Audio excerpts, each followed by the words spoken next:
చెరుకు అన్న. ఇప్పటిదాకా నేను నీకే ఎక్కువ తెంపించిన కదా, అన్ని గుంజుకొని తిన్నావు.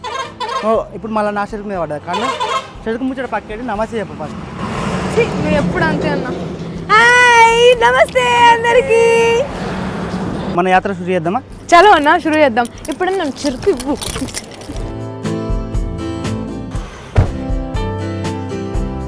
ఏ ఊరన్నా ఇది? ఇది ఆసిఫాబాద్లో జన్కాపూర్ జిల్లా. ఇక్కడ మన స్పెషల్ సబ్ జైలు ఉంటుంది. దీంట్లోనే ఇది నైజాం సర్కార్ కట్టించిన జైలు. అప్పుడు కొమరం భీముని ఇదే జైలు వేసిర్రట. అందుకే అది కూడా ఒకసారి చూసేద్దాం మనం అని వచ్చినాం ఇక్కడ. అది వచ్చేసింది ఇదే. ఇది ఇది గోడ కాంపౌండ్. ఇది జైలు కాంపౌండ్. ఇది పాతది, దాని వెనకాల కొత్తది కన్స్ట్రక్షన్ అయినట్టుంది. ఇంకా ఇది ఆసిఫాబాద్.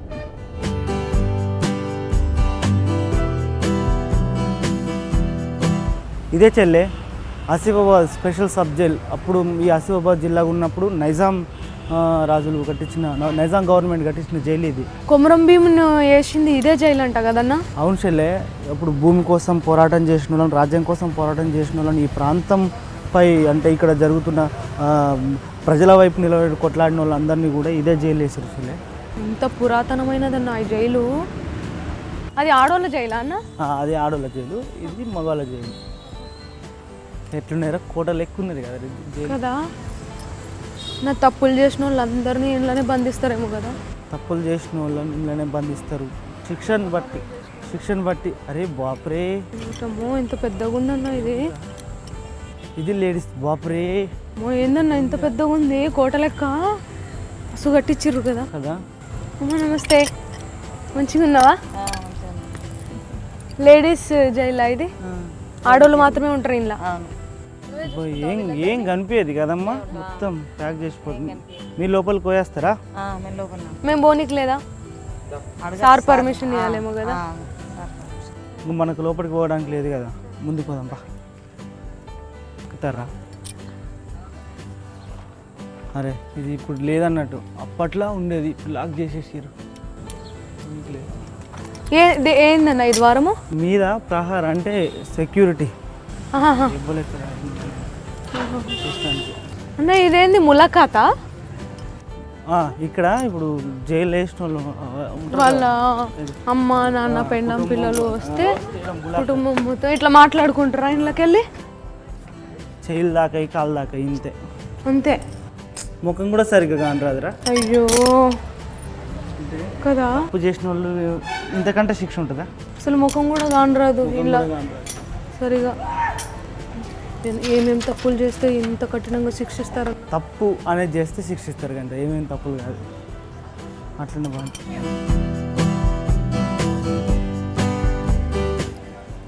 సార్ నమస్తే. మీ పేరు సార్? శ్రీనివాసరావు.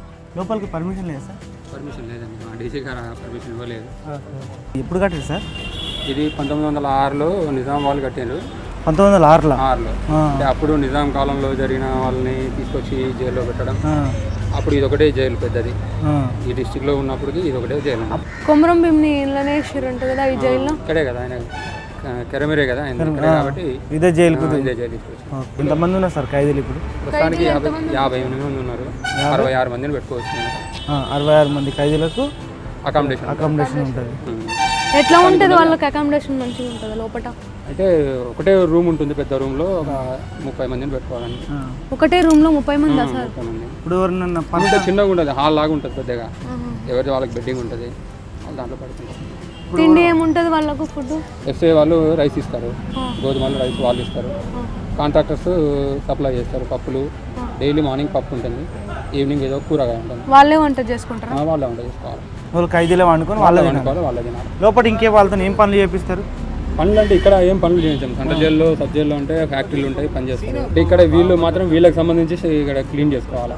వాళ్ళ పరిసరాలు ఏమున్నాయి వాళ్ళు క్లీన్ చేసుకొని అంతే ఉంటారు. అంతే ఇంకేం పని ఉండదు. అని గొడవలు కొట్లాట లోపల పెట్టుకుంటారా? వాళ్ళు మనుషులు, మనం బయట ఎట్లాగో గొడవలు నువ్వేందని ఇక అంతే ఉంటాం కాబట్టి కొద్దిగా జీవితాంతం ఇక్కడనే ఉంటారు వాళ్ళు. ఇక్కడ ఉండేది శిక్ష వాళ్ళు కాదు, రిమాండ్ వాళ్ళు. రిమాండ్ వాళ్ళు అంటే ఇప్పుడు ఏదైనా గొడవ జరిగి పోలీసు వాళ్ళు తీసుకొచ్చి జైల్లో పెడతారు, వాళ్ళని కోర్టుకు తీసుకెళ్ళి మళ్ళీ శిక్ష పడ్డాక శిక్ష పడ్డప్పుడు జైలు ఏ జైలు పంపించాలనేది ఇప్పుడు ఆదిలాబాద్లో డిస్ట్రిక్ట్ జైలు ఉంది, 2 సంవత్సరాల వరకు శిక్ష పడితే అక్కడికి పంపిస్తాం. అంతకన్నా ఎక్కువ లైఫ్ పడింది అనుకోండి వరంగల్ పంపిస్తాం.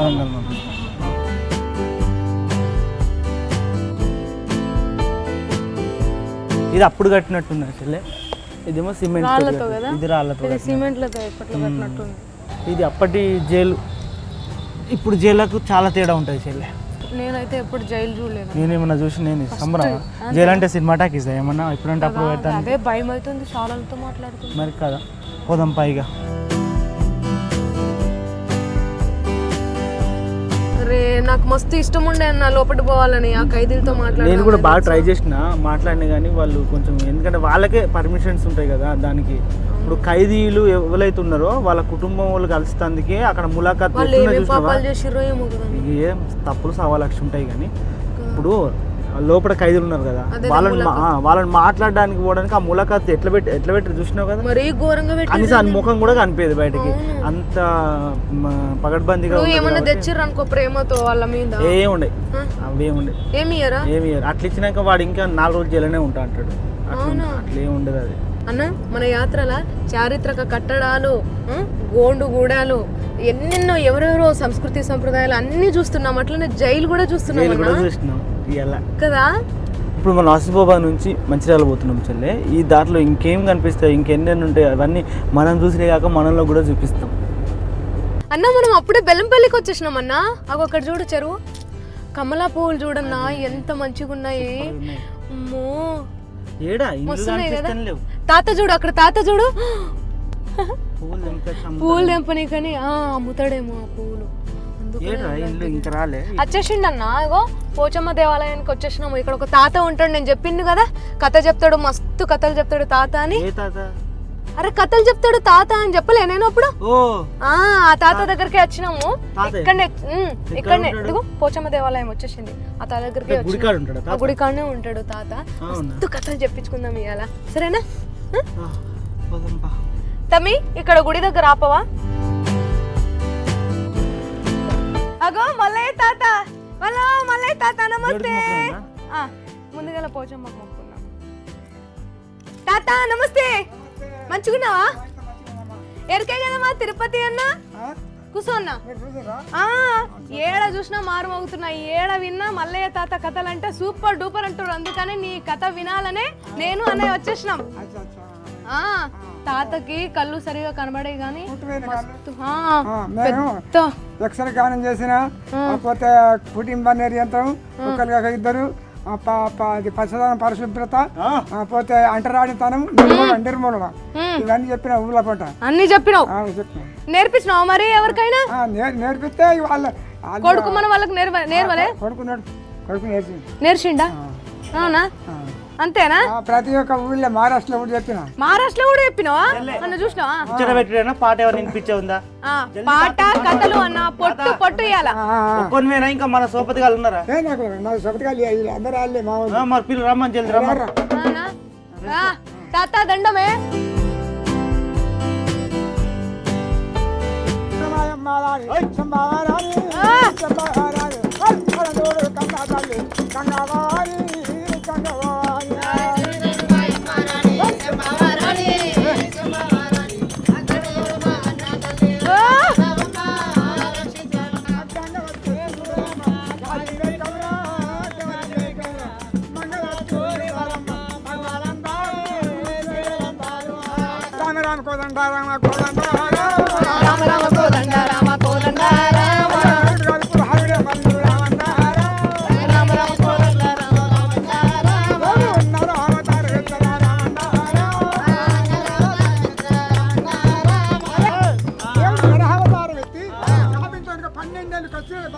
శంకరుడు మల్లికార్జునికి అయితే 12 ఏళ్ల సందర 7 ఏళ్ల సందర లగ్నమైంది.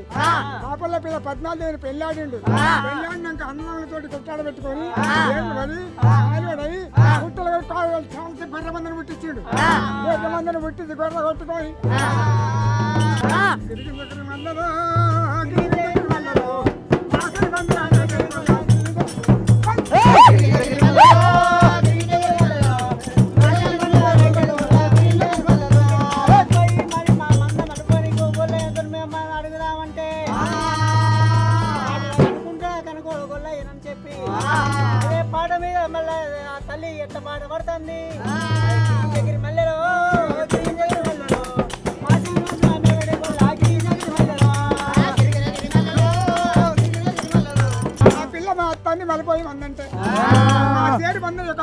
పెట్టుకోవాలి అంటే దేవుడు మల్లన్న ఏమంటాడు మరి నన్ను ఏర్పాటు చేసింది ఇది ఇట్లా అంటాను ఎందుకు నేను ఒక మాట మాట్లాడతా ఓ పిల్ల కిందకి వెళ్ళలో కిందకి వెళ్ళలో నీకు వస్తాయి నాకు తల్లమ్మ కిందకి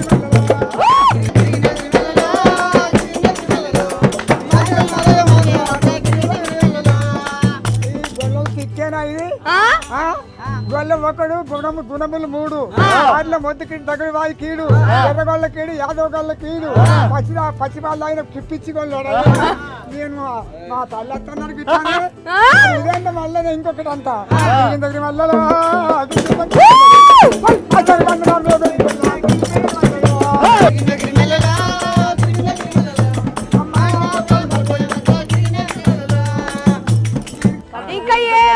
ఏమన్నా చెప్తున్నావు తాత అందుకే నీ పేరు మారు మగుతుంది వయసులో ముసలోడు అయినా పాటల వయసులోడు కరెక్ట్. ఇంకేమేం కథలు వచ్చాయి నాక ఈ పోషమ్మ కథ ఎల్లమ్మ కథ బీరయ్య కథ సారంగ కథ గిరివతి కథ మాందాత కథ సత్య హరిచంద్ర కథార మనోధరి పోతే అరవంతి పూబంతి శాబంతి అది కాకపోతే మన సత్యనారాయణ కథలు పోతే బాలనాగమ్మ కథ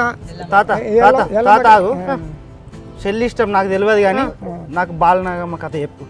ఓర్నాయన తాత నువ్వు మిషన్ వా కంప్యూటర్ వా లేకుంటే మనిషివా చూసిరా నువ్వులా అసలు ఏమన్నానా ఎన్ని కథలంట అసలు ఏం చెప్తుండు అందుకనే తాత పేరు ఇలా మారుమవుతుంది పేరు. ఇప్పుడు బాలనాగమ్మ కథ చెప్తాడు అబ్బా తాత ఏం ఎనర్జీ తాత ఏం నవ్వు అది ఆహా నువ్వు నవ్వుతుంటే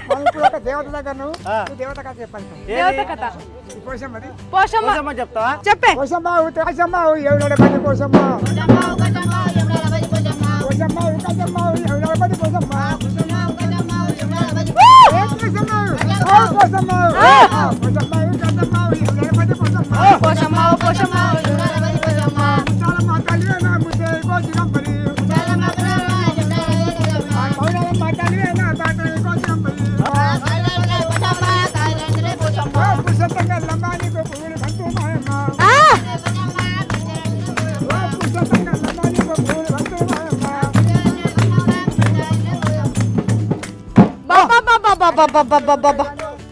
తాత నీ కాళ్ళకు దండం తాత నీ కాళ్ళు మొక్కాలే తాత ఎన్నిసార్లు నీ కాళ్ళు మొక్కితే నీ విద్య మాకు వస్తుంది తాత. ఇంత కూడా ఆయాసం వస్తలేదు మాకు చిన్నపిల్లగాళ్ళమైనా మాకే దుంకుతుంటే దమ్మొస్తుంది తాత. ఏం చెప్తానా నువ్వు ఏం తాత కాళ్ళు నొప్పి వస్తున్నాయా కడుపు నొప్పుందా జరసేపు కూర్చొని చెప్దామా మరి కూర్చో నీకు కళ్ళు చిన్నప్పటి నుంచే కనబడే పుట్టుకతోటేనా పుట్టుకతోటే కనపడవా మరి గిన్ని గణం ఎంత దూరం పోయాసినవే కథలు చెప్పుకుంటా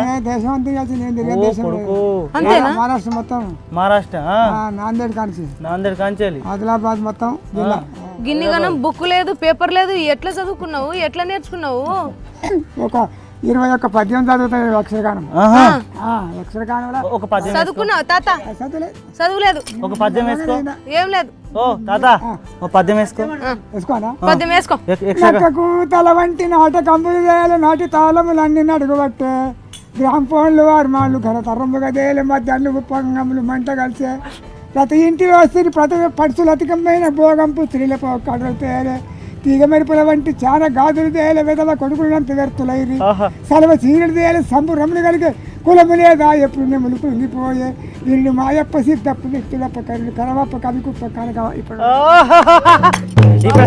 ఇప్పుడు అంతా సెల్ఫీలు అయినాయి ఇట్లా పెట్టుకొని దిగాలి ఫోన్లల్లో ఫోటోలు సరిగాను చదివితేనే అప్పుడు మన కోట్ల విజయభాస్కర్రావు నేర్చుకొని అప్పుడు నన్ను తీసుకున్నాడు ఎందుకు తీసుకున్నాడు ఎప్పుడు ఈ పచ్చదనం పరిశుభ్రతకు దీనికి అన్నిటిగా కుటుంబ నియంత్రణ అంటరాంతరం నిర్మూలన తాత ఈ నడవరాని వయసులో కూడా సమాజ సేవ చేస్తున్నాడు ఇప్పటికి కూడా తన పాటతోటి ప్రజల్లో చైతన్యం తీసుకొస్తున్నాడు కథతోటి జనాల్లో చైతన్యం తీసుకొస్తున్నాడు. సూపర్ అన్న తాత నీ నుంచే వచ్చిందా ఈ ఒగ్గు కథ లేదంటే అయ్యా వాళ్ళు ఏమన్నా మా తల్లి నుంచే మీ బాపు నేర్పిండా బాపు నేర్పిండు చెల్లె ఇట్లాంటి తాతలు ఇంకెంతమంది ఉన్నారు కదా ఇట్లాంటి కథలు ఇంకెన్నో ఇంకా ఇట్లాంటి నాకు తెలిసి ఎక్కడ ఉండరు అనుకుంటున్నా. ఉంటారు చెల్లె, ఉన్నారు మస్తు మంది ఉన్నారు. ఇంకా నీ అసొంటి కథలు చెప్పేటోళ్ళను ఇంకా చాలా మందిని కలిసి ఉన్నది మేము. అందరినీ కలుతాం, మళ్ళా కలుతాము, అందరి నీ లెక్కన కథలు చెప్పిస్తాం. మన వాళ్ళందరికీ మళ్ళా ఇట్లాంటి తాతలు ఇంకా మంచిగా కథలు చెప్పేటోళ్ళు ఉన్నారని మన యాత్రతోటి అందరికి తెలిసేటట్టు చేస్తాము. తాత పోయేస్తాం, ఇక పోయేస్తాం తాత, పోయేస్తాం. అమ్మవారికి కూడా దండం పెట్టుకో చెల్లె.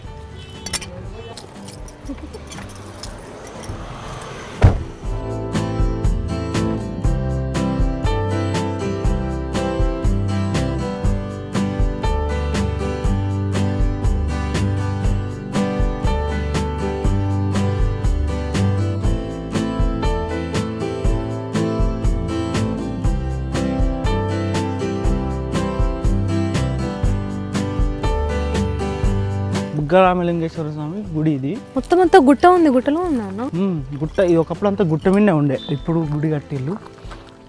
ఆ నీళ్ళు ఉన్నాయి కదా, అవి గుట్టలకి డైరెక్ట్ వస్తున్నాయి అన్నమాట నీళ్ళు. అవి ఈ పైప్ కూడా ఇక్కడిక్కడనే కనెక్ట్ చేసారు. గుట్టలకి వచ్చే నీళ్ళు ఈ పైప్ నుంచి వస్తాయి అన్నమాట. 24 hours వస్తూనే ఉంటాయి నీళ్ళు, ఎప్పటికి వస్తూనే ఉంటాయి.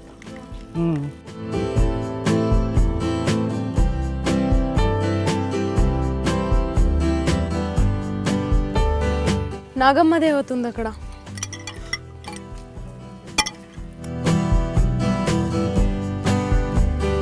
కానీ నిరంతరం అభిషేకం చేస్తూనే ఉంటది గంగ. అదే అద్భుతం చెల్లి ఇక్కడ.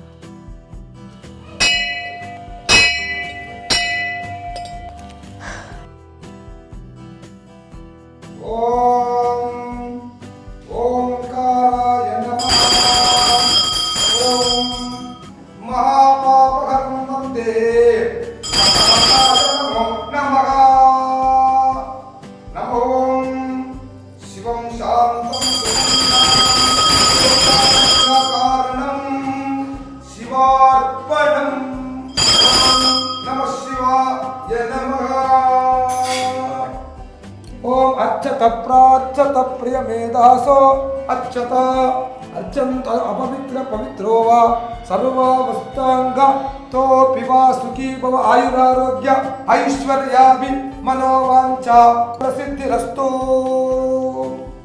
శుభం. అన్న, నిరంతరం ఆ స్వామివారికి ఆ గంగమ్మ తల్లి జలధార అభిషేకం ఎట్లా చేస్తుందో మనం మన స్వరాలతో స్వరాభిషేకం చేద్దాం స్వామివారికి. ఉడత భక్తితో చేద్దాం. బుగ్గరాజ రాజేశ్వర స్వామి సన్నిధి, ఎలకోటి భక్తులకు ఇదే పెన్నిధి. బుగ్గరాజ రాజేశ్వర స్వామి సన్నిధి, ఎలకోటి భక్తులకు ఇదే పెన్నిధి. బుగ్గరాజ రాజేశ్వర స్వామి సన్నిధి, ఎలకోటి భక్తులకు ఇదే సన్నిధి. నిరంతరము జలధారతో స్వామికి అభిషేకమట, నిరంతరము జలధారతో స్వామికి అభిషేకమట. బుగ్గరాజ రాజేశ్వర స్వామి ఆ జలాభిషేకముతో పులకించిపోవునట. బుగ్గరాజ రాజేశ్వర స్వామి సన్నిధి, ఎలకోటి భక్తులకు ఇదే పెన్నిధి. బుగ్గరాజ రాజేశ్వర స్వామి సన్నిధి, ఎలకోటి భక్తులకు ఇదే పెన్నిధి. రాజేశ్వర రాజేశ్వర.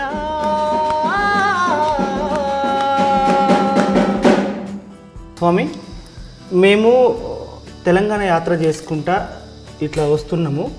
ఉగ్రరామలింగేశ్వర స్వామి మహిమల గురించి చెప్పారు, చాలామంది చెప్పారు. మాకు కూడా ఆ స్వామిని దర్శించాలని ఒక సంకల్పంతో ఇక్కడ దాకా వచ్చినాము. ఒకసారి ఆ స్థల పురాణం చెప్తారా స్వామి? ఈ యొక్క స్థలంలో ఏంటంటే పూర్వకాలము ఈ యొక్క ప్రాంతం లోపల ఈ ప్రాంతం లోపల యతీశ్వరులు, యోగులు, తర్వాత దిగంబరులు ఈ ప్రాంతంలో తపస్సు చేసేవాళ్ళు. కాలక్రమేణా వాళ్ళు తపస్సు చేస్తూ కాలం వృద్ధులైపోయారు. వారికి ఉన్న శక్తితోని, మంత్రశక్తి, దివ్యదృష్టితోని ఆ యొక్క మహాశివరాత్రి రోజున ఒక గడియ కాలం లోపల ఆ కాశీకి వెళ్ళి వచ్చేవారు వాళ్ళు. గడియ కాలంలో గడికాలంలో అలాంటి వాళ్ళు పోతూ వస్తూ వాళ్ళు వృద్ధులైపోయారు. వారి యొక్క జీవసత్వాలు ఉడిగిపోయినాయి. అప్పుడు పరమశివుడు, నాయనా మీ భక్తి భావాలకు మెచ్చాను. ఈ ప్రాంతంలో 3 కొండలున్నాయి. ఆ 3 కొండలు నా త్రినేత్రాలు, ముక్కంటి నేను త్రినేత్రుడు. కాబట్టి తూర్పులో ఉండబడే కొండ నుంచి గంగమ్మ వస్తుంది. ఎందుకనగా నేను ఈ ప్రాంతంలో వెలుస్తాను. వెలిసినప్పుడు నన్ను నిత్యం అభిషేకించడం కోసం గంగమ్మ ఉంటుంది. నాయనా మీరు ధూళి చెందకురా నాయన అని చెప్పి స్వామివారు ఆ భక్తునికి, ఆ యతీశ్వరునికి ప్రత్యక్షమై అదృశ్యమయ్యాడు. ఆనాటి నుండి నేటి వరకు కూడా, అంటే 2000 ఏళ్ల కాలం నుంచి కూడా ఆ గంగమ్మ మాత ఈ 3 కొండల మధ్య లోపల పాపనాశిని, రోగనాశిని, నివారిణి అయిన ఆ గంగమ్మ ఆ నీటిని తాగితే సర్వ రోగాలు పోతాయి. ఎందుకంటే ఆ యొక్క వనముల నుంచి అనేకమైన ఏళ్ళ నుంచి రాకుంటూ వస్తుంది. దానివల్ల ఔషధం అన్నాడు. ఇక స్నానం చేస్తే పుణ్యము, అంటే రోగనాశిని, సకల పాపనాశిని అయి ఈ ప్రాంతం అంతా ఈ యొక్క ఆంధ్ర రాష్ట్రము, తెలంగాణ రాష్ట్రం అంతటి కూడా పరమ పునీతం చేస్తుంది ఆ యొక్క గంగామాత. అడగగానే మాకు ఈ స్థల పురాణం చెప్పి ఆ స్వామివారి మహిమలు చెప్పి మమ్మల్ని దీవించినందుకు మనస్ఫూర్తిగా మీకు ధన్యవాదాలు. సుఖీ భవ, సుఖీ భవ. కానీ అన్న, ఇంత మహాద్భుతమైన ఆలయం నేను ఎప్పుడు చూడలేదన్న. నిరంతర గంగా నాకైతే మస్తు సంబరం అయింది. మరి మన యాత్ర ముంగడికి పోదాం. పోదామన్నా.